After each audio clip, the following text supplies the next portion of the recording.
Migrate ہونے کے بعد خدا کی مرضی تلاش کرتا ہے۔ ہر مائگریشن ایک بہت بڑا مقصد رکھتی ہے، وہ خواہ انسان خود کرے یا خدا کی مرضی سے ہو، اس کے پیچھے خدا کا بہت بڑا بھید ہے۔ اگر ہم خود سے کرتے ہیں تو ہمارا بہت بڑا آبجیکٹو ہوتا ہے، اس کے پیچھے پرپس ہوتا ہے مائگریٹ کرنے کا۔ جب ہم مائگریٹ کرتے ہیں ہم نہیں بعض اوقات جانتے کہ ہم نے مائگریٹ کیوں کیا ہے، just for the sake of fun, یا ایک ملک سے دوسرے سرحد میں داخل ہو جانا، ایک خطے سے دوسرے میں، ایک بر اعظم کو چھوڑ کر دوسرے بر اعظم میں چلے جانا عمر کے بعض حصوں میں میچورٹی کے کسی لیول پر ہمارے لیے اہمیت کا سبب نہیں ہوتا۔ پر میرے عزیزو، آج ہم جب بات کریں گے تو ہم اس بات کو سیکھیں گے کہ خدا کا مقصد ہماری مائگریشن کے پیچھے کیا ہے، اس کو تلاش کرنے کی کوشش کریں۔ اور یہ بات آج ہم کلام مقدس سے دیکھیں گے کہ جو لوگ مائگریٹ ہوئے انہوں نے کس طرح سے خدا کے مقصد کو جانا یا نہیں جانا۔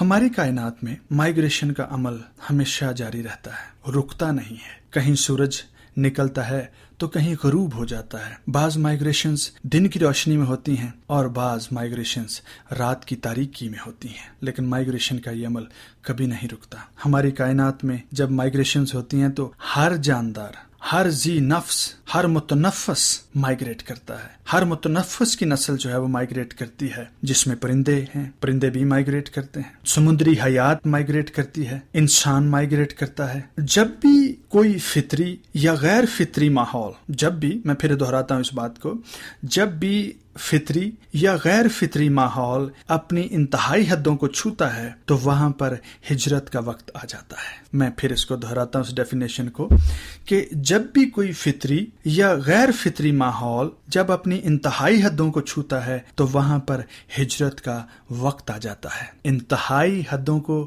میرا کہنے کا جو مراد ہے وہ یہ ہے، اس میں درجہ حرارت بھی انتہائی ہو سکتا ہے، وہاں پہ لائف تھریٹ جو ہے وہ انتہائی درجے کی ہو سکتی ہے، وہاں پر ہر قسم کی جو انسانی، نباتاتی یا جو سمندری حیات ہے، جب جن چیزوں کو خطرہ ہوتا ہے اور جو چیزیں مائگریٹ کر سکتی ہیں، جب اس قسم کے حالات کریٹ ہوتے ہیں تو وہاں پر جو ذمہ دار لوگ ہیں، جو ذمہ دار ہیں، جو لیڈرز ہیں، خواہ وہ جانوروں میں سے ہو یا انسانوں میں سے، وہ اس بات کا فیصلہ کرتے ہیں کہ اب اس جگہ سے ہجرت کی جائے، کیونکہ اب اس جگہ کا درجہ حرارت، اس جگہ کا ماحول اب سازگار نہیں رہا کہ یہاں پر زندگی گزاری جائے، اس لیے وہاں سے ہجرت کا عمل وقوع میں آتا ہے۔ میرے عزیزو، جیسے میں نے پہلے کہا کہ ہر ہجرت اپنے ساتھ ایک مقصد رکھتی ہے، وہ خواہ کوئی اکیلا شخص ہجرت کرے، خاندان کے ساتھ ہجرت کرے یا پوری برادری کے ساتھ ہجرت کرے، ہر ہجرت کے پیچھے خداوند کا ایک مقصد ہے جس کو بائبل بلیورز یا پھر ہر وہ شخص جو اس کلام کو سنتا ہے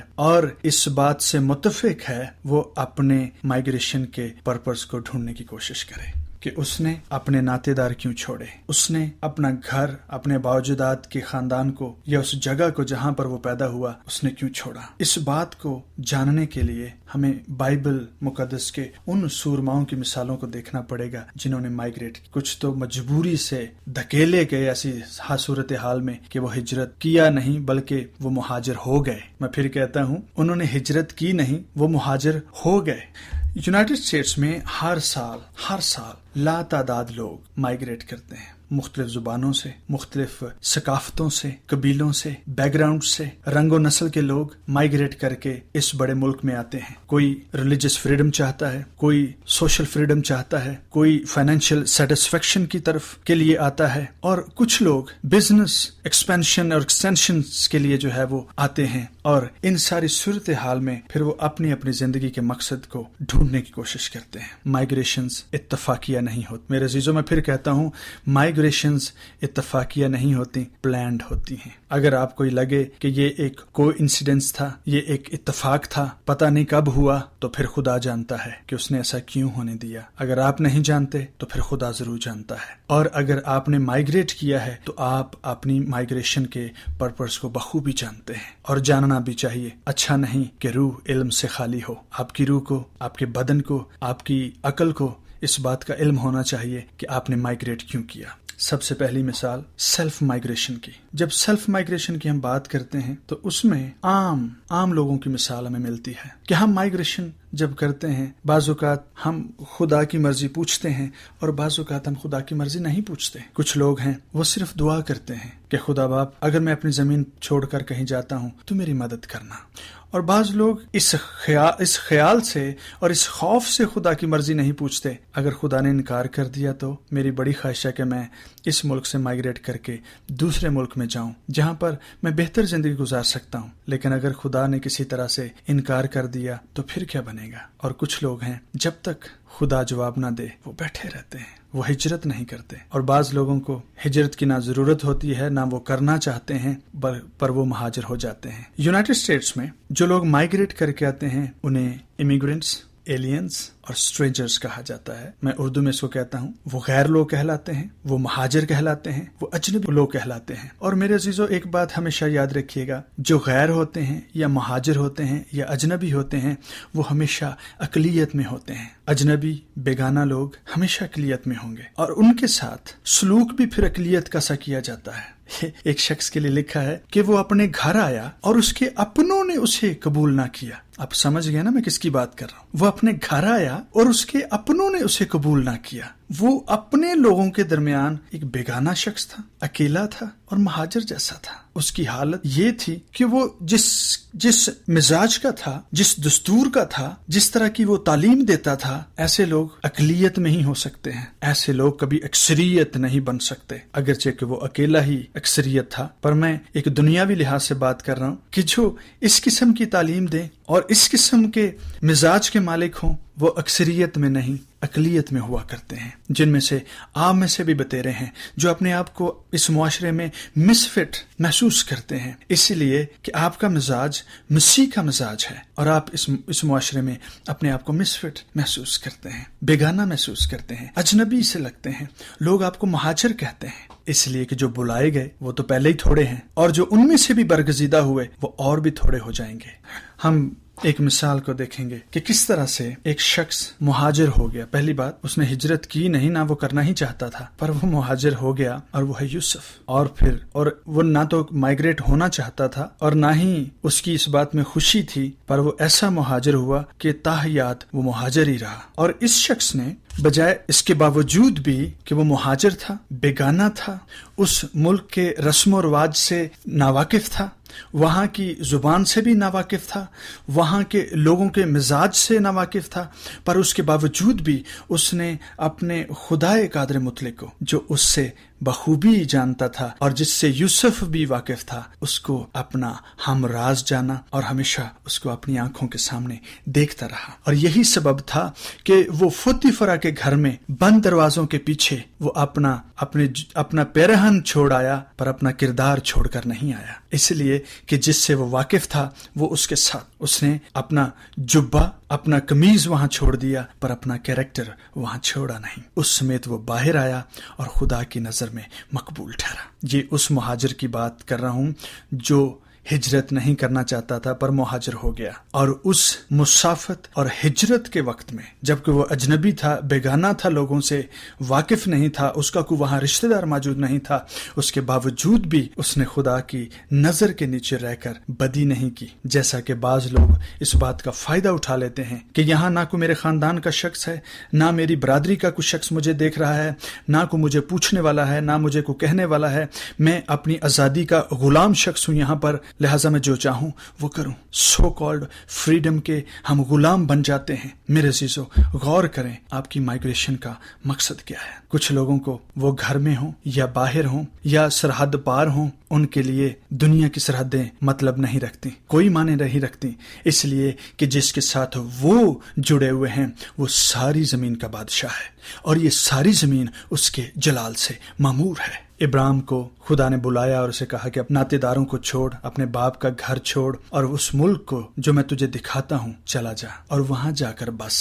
میں تجھے ایک بڑی قوم بناؤں گا، تجھے برکت دوں گا، تجھے سرفراز کروں گا اور دنیا کے قبیلے تیرے سبب سے برکت پائیں گے. یہ مائگریشن خدا کی مرضی کے مطابق ہے. خدا نے چاہا اور اس نے مائگریٹ کیا. اور جب کسی شخص کو خدا مائگریٹ کرنے کے لیے کہتا ہے، اس کی ضرورتوں کو پورا کرنے کے لیے، اس کی جان کی حفاظت کرنے کے لیے، خدا داہنے ہاتھ پر اس کا سائبان ہوتا ہے. اور لکھا ہے کہ ابراہیم نے اس ملک میں جب پہنچا تو وہاں پر جا کر اس نے قربان گاہ بنائی، اس نے وہاں پر خدا کے لیے ایک مذبح بنایا کہ وہاں وہ دعا کر سکے، وہاں وہ قربانی گزران سکے، وہاں بیٹھ کر خدا سے بات اور مشورہ بھی کر سکے۔ میرے عزیزو، ہم جب مائگریٹ کرتے ہیں، اکیلے کریں یا خاندان سمیت کریں یا پوری برادری کی صورت میں کریں، کیا ہم جہاں جاتے ہیں وہاں پر خدا کے لیے مذبح بناتے ہیں، قربان گاہ بناتے ہیں، خدا کے لیے قربانی گزرانتے ہیں، جہاں آپ خدا